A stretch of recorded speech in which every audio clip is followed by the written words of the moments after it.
ഇപ്പോൾ നമ്മൾ നേരെ പാർലമെന്റിലേക്ക് പോവുകയാണ്. പാർലമെന്റിലെ ആഭ്യന്തരമന്ത്രി അമിത് ഷാ സംസാരിക്കുന്നു. തത്സമയം जनता में भी विश्वास है मान्यवर।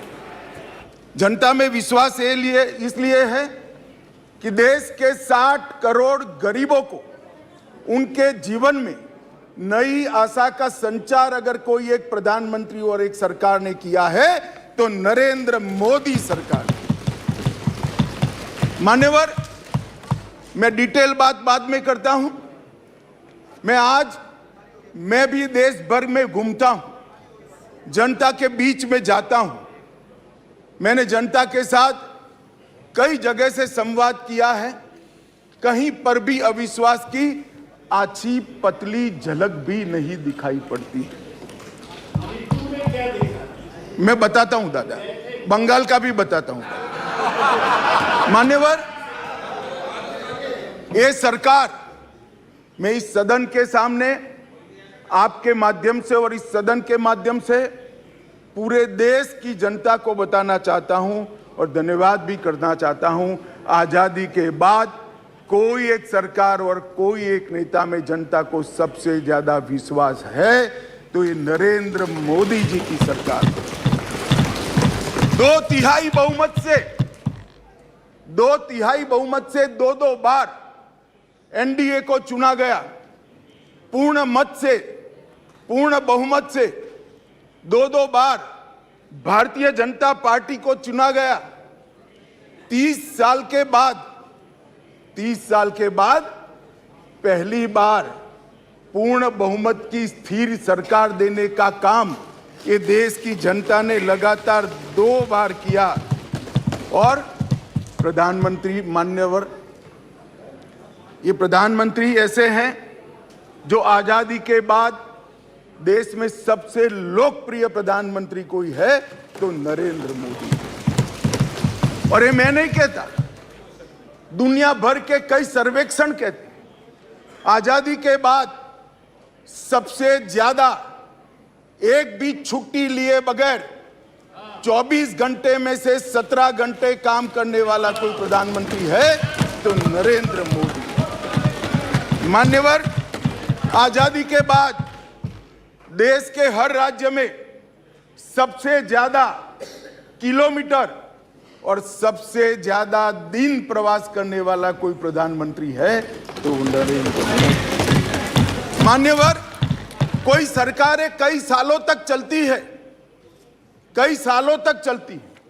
कांग्रेस पार्टी की सरकार 35 साल तक अक्षुण्ण रूप से चली।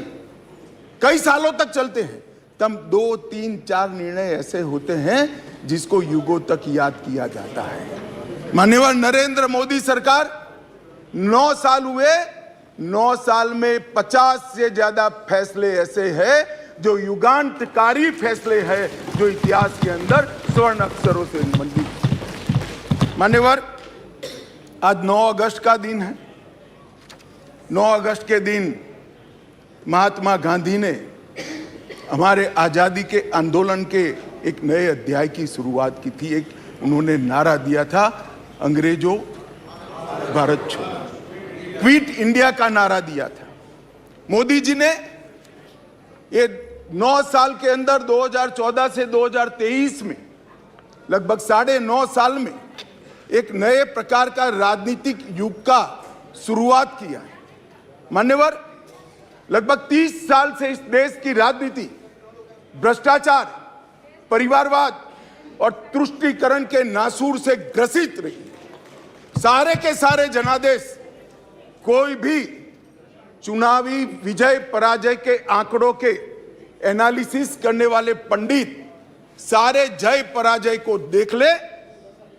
मोदी जी के 2014 के विजय के पहले सारे जय पराजय या तो भ्रष्टाचार से प्रभावित थे, भ्रष्टाचार किया इसको हटाने के लिए आए, या तो परिवारवाद से प्रभावित थे, परिवारवाद के पीछे जातिवाद का एक अनवरत संतान भी होता है, और तुष्टीकरण से प्रभावित जनादेश थे।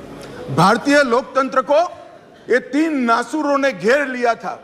नरेंद्र मोदी जी ने भ्रष्टाचार, परिवारवाद और तुष्टीकरण को हटाकर पॉलिटिक्स ऑफ परफॉर्मेंस को तरजीह दी और आज विकास, जनता के फैसलों का निर्णय करता है, मगर फिर भी कहीं कहीं दूर तक भ्रष्टाचार भी बैठा है, बच गया है, परिवारवाद तो दिखाई ही पड़ता है और तुष्टीकरण की राजनीति भी चलती है।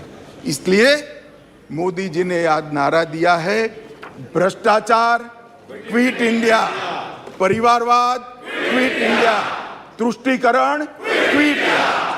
मान्यवर, अगर भ्रष्टाचार, परिवारवाद और तुष्टीकरण एक क्विट इंडिया अगर कर लेते हैं तो इस देश की राजनीति में मोदी जी ने 2014 से एक नए युग की शुरुआत करी है, विकास के युग की। वो हमारे स्वतंत्रता सेनानियों के कल्पना के भारत की निर्मित 2047 के बहुत साल पहले कर देगी, इसका मुझे पूरा विश्वास है। मान्यवर, अविश्वास का प्रस्ताव एक संवैधानिक प्रक्रिया है, हमें कोई आपत्ति नहीं।